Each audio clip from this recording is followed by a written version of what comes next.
Good morning, literature student. It's the time of the month again when we are here to discuss the latest happenings in the world of English literature. As a literature student, you know that staying up to date is crucial and Limitless Literature is here to deliver the same. We have handpicked only the latest and most fascinating news that we believe you will find informative. But before beginning this video, if you are fed up with the boring lectures and expensive coaching classes and do not want to waste your years preparing for English literature UGC-NET examination, check out our English literature course where we provide you with the study material, video lectures and personal guidance to get near to your goal as soon as possible. Check the link in the description below to know more about our books and courses. Now without any further ado, let's begin with this video.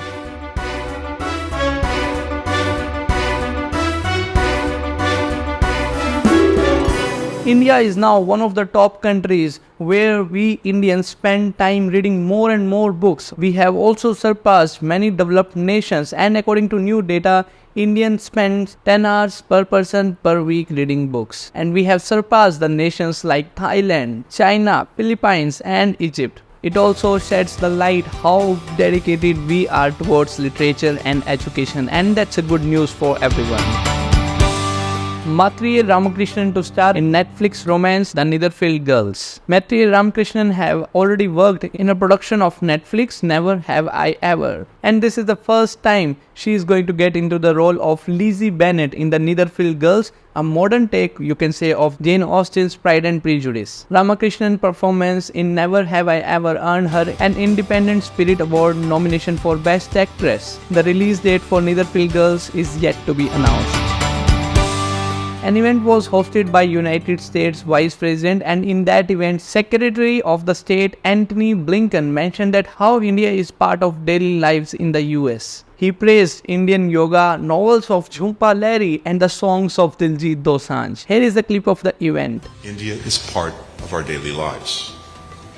We enjoy Jhumpa Lahiri's novels over samosas. We laugh at the comedies of Mindy Kaling. We dance to the beats of Diljit at Coachella. And yes, Mr. Prime Minister, and I can say this from personal experience, we keep ourselves more or less fit and healthy doing yoga. A news came from the Tihar jail that prisoners are loving the new initiative by the administration, and that is Books on Wheels, a program where prisoners can issue books and read them. Around 800 prisoners are issuing books every week and reading them. There are around 3,500 books available in this initiative, and the most read book among the inmates was found to be Pashu by Devdutt Patnaik.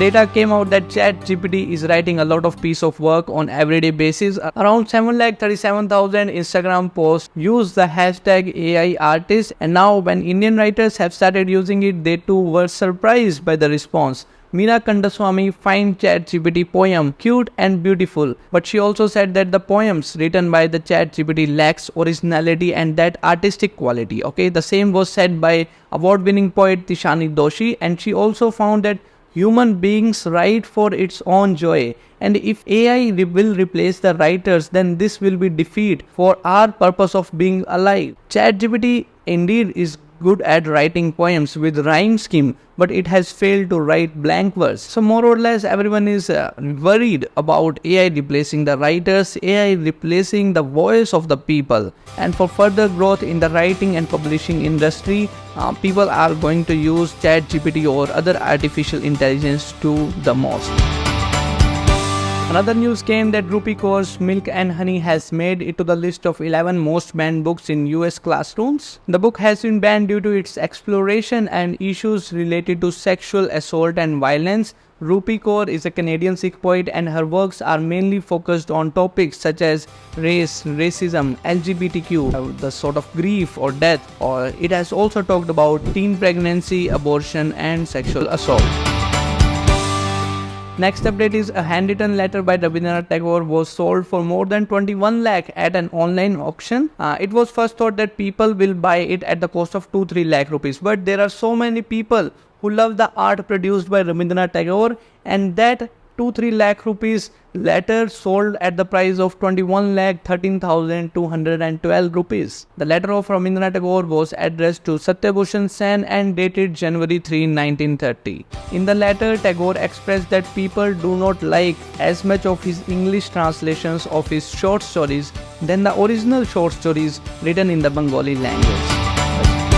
Another news update is also related to Rabindranath Tagore. As everyone knows that Godrej Consumer Products has done a lot contribution and innovation through their products in India. Like first they started the country's first lock, and then they started manufacturing typewriters, and today you see Godrej has wide variety of daily use products like Easy Wash, Synthol soap, so on and so forth. Interesting thing is that Godrej Consumer Products released the first Swadeshi soap in the market during the British Raj, and it was endorsed by Rabindranath Tagore. The product went so well that the soap became popular across India and outsold all the brands, including the products made by Britishers. June 16 saw the 101st anniversary of James Joyce's Ulysses. We saw articles, reviews, essays begin to flood on the internet, especially in the world of literature. Scholars, researchers, readers, reviewers came up and opined their views on one of the most difficult works, Ulysses, that is ever read in literature. Even the reviews from the past resurfaced and circulated. For example, Vladimir Nabokov, author of Lolita, you might know about it. He was also a contemporary of James Joyce. He praised Ulysses by saying that this work is the divine work of art. But on the other hand, we have Aldous Huxley, who criticized the work by saying that Ulysses is one of the dullest books ever written and one of the least significant books. Ramachandra Guha's book Rebels Against the Raj, Western Fighters for India's Freedom has won the Elizabeth Longford Prize for Historical Biography 2023. He has been awarded with Rs 5 lakh, and the book tells the story of 7 foreigners who joined India's freedom fight against British rule. The list of names also include Annie Besant, who was a British, but she stood against the British people and she stood for India during the Great Independence or during the struggle for independence. Apart from that, this book also talks about a lot other British people, American people, Irish people who stood for India against the Britishers. And this book has recently won Elizabeth Longford Prize for Historical Biography 2023. Arundhati Roy, the author of the essay Azadi, has won the 45th European Essay Prize for Lifetime Achievement. She will receive around 20 lakh rupees as the award for writing such a great piece of work. Even though she began as a fictional writer, she wrote God of Small Things, but she left writing fiction books and began writing on the social cause so that the uncovered issues like India's nuclear war race, displacement of indigenous people, occupation of Kashmir should come in front of the people. The essay Azadi has been well received by the readers, and it is suggested that everyone should read this particular essay or that particular book of collection of essays. And apart from this award, she has also been selected for Nava Malayali Cultural Prize. The next update is from the Uttar Pradesh board. The UP board has announced the subject where the new subjects from the class 9th to class 12th will be taught to the students, where the students will learn about 50 great personalities ever born in India. And Jawaharlal Nehru's biography has been excluded from the list, and on the other hand, we have other biographies of 50 great personalities to be taught to the students. Among them, we have people like Raja Ram Mohan Roy, Sarojini Naidu, Jyotiba Phule, Mahatma Gandhi, Swami Vivekanand, Rabindranath Tagore, APJ Abdul Kalam, Panini, etc. It is an initiative by BJP to aware the students about the greatest man that has ever been born in our country, India. We have seen that the partition novels have tremendously captured what happened after the partition of India and Pakistan. In fact, we have number of works and novels like Deepa Mehta's Earth, Govind Nihalin's Tamas, Khushwant Singh's Train to Pakistan, and Chandra Prakash Dwivedi's Pinjar. Even the Indian cinemas have captured the partition very well. Okay, the Gadar Ek Prem Katha, it is also a part of Indian cinema, and it has captured the partition very well. But there is still void in physical form, and therefore an Indian author, Kishore Desai, opened a partition museum at B.R. Ambedkar University in Delhi, displaying various phases of partition and the important events that led to the partition. Ama Etta Edu, a prolific author, passed away at the age of 81. She was Ghana's foremost woman writer who talked about feminism in post-colonial literature.